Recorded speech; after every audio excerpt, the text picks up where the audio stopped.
आधीनी के पास है पूर्ण ब्रह्म दयाल, मान बड़ाई मारियो भाई बेअदबी सिर काल।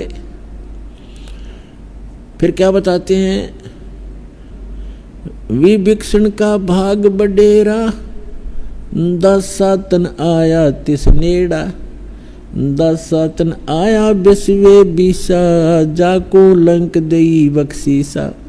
ऐसा दासातन है भाई, लंक बकस्त्या देर न लाई। है।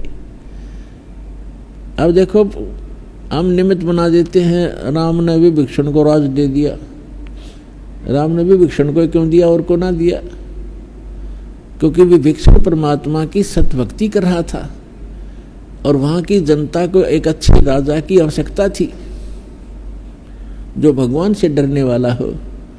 तो परमात्मा की भक्ति करता था सत्पुरुष की विभीषण।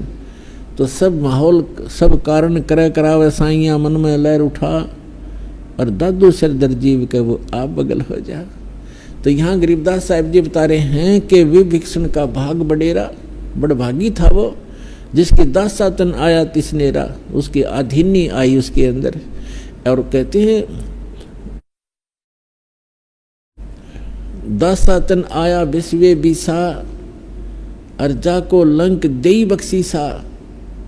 बख्शीश में मिली उसने परमात्मा की सतभक्ति करने से। ऐसा दासातन है भाई, लंक बख्शते वार न लाई। अगर यहाँ के संसारिक सुख भी तुम चाहो हो तो भी परमात्मा कहते हैं जतन राजपाट भी चाहिए, हमारा इधर ले ध्यान। लेकिन ये राजपाट आपके जीवन का दुश्मन है। यहाँ तो गरीब बनकर रहना पड़ेगा, इच्छाओं का नाश करके जीना पड़ेगा। एक सारी सृष्टि का संचालक सबको, राजा को भी वही दे रहा है उसकी किस्मत अनुसार। और वो एक झोपड़ी में बैठ के दुल्हे का काम किया करता था, वो पागल थोड़ा ही था।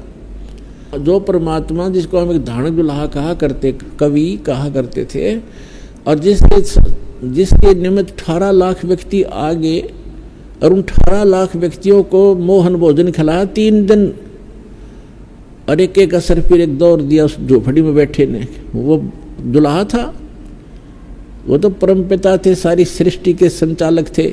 लेकिन वो लीला क्यों कर रहे थे कि आपको जीने के लिए, इस भक्ति प्राप्ति के लिए, परमात्मा प्राप्ति के लिए, मोक्ष कराने के लिए ऐसे जीवन जियो जैसा मैं था।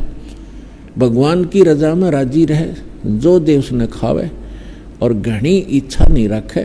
और यदि आपको आवश्यकता भी पड़ेगी इस जीवन में किसी भी प्रकार की, तो ऐसे मदद होगी जैसे परमात्मा ने 18 लाख व्यक्तियों को, 18 लाख 200 व्यक्ति आकर बारात में, और एक महीने पहले चिंतित हो जाता है पूरी फैमिली, आसपास के मित्र, भाईचारा भी दुखी हो जाता है कि 200 आदमी आओगे, खाने की व्यवस्था करनी है। और खाने के लिए घर वालों को बाद में कहते पहले बारात ने जमा दो, कहीं कम ना रह जा भोजन। 18 लाख कलेजा हिलजा, प्रधानमंत्री का 18 लाख आदमियों को एकदम भोजन खिलाना हो जाता है। तो वो क्या एक दुल्हे थे? तो परमात्मा ने ये लीला की क्यों कि भाई भक्ति पाने के लिए घने धन की जरूरत नहीं है, आत्मा निर्मल रखो, फिर आपके चरणों में रहेगी सारी चीज, हर वस्तु आपके चरणों में रहेगी। तो कबीर साहब कहते हैं, कबीर सब जग निर्धना, धनवंता ना कोय, धनवंता सो जानियो जिस पर राम नाम धन होए।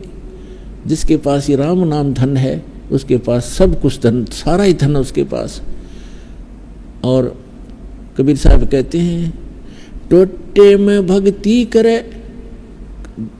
कई दुखी होते हैं कि हमें बहुत कर्ज है, बड़ा दुखी है, टोटा बहुत है। कबीर साहब कहते हैं, टोटे में भक्ति करे सोए सही सपूत, और मायाधारी मस्करे ना जाने कितने जालिए ऊत। वही सपूत है जो ऐसी सती थी, भगवान पर आस्था रखकर फिर देखना भगवान क्या उससे कोई छुपी है, आपकी दुख, आपका दर्द क्या उससे छुपा है? एक पल में जिस दिन आप प्रसन्न होगा, आपने प्रसन्न करना पड़ेगा उसको।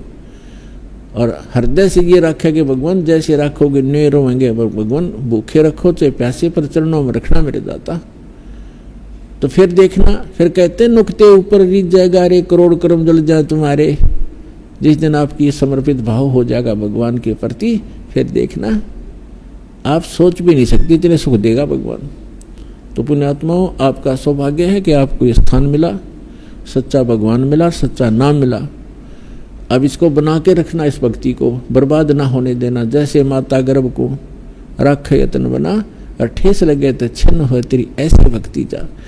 अब ये परमात्मा कहते समझा है तो सिर दर पाओ, भौर नहीं रे सादा। बोलो सतगुरुदेव की।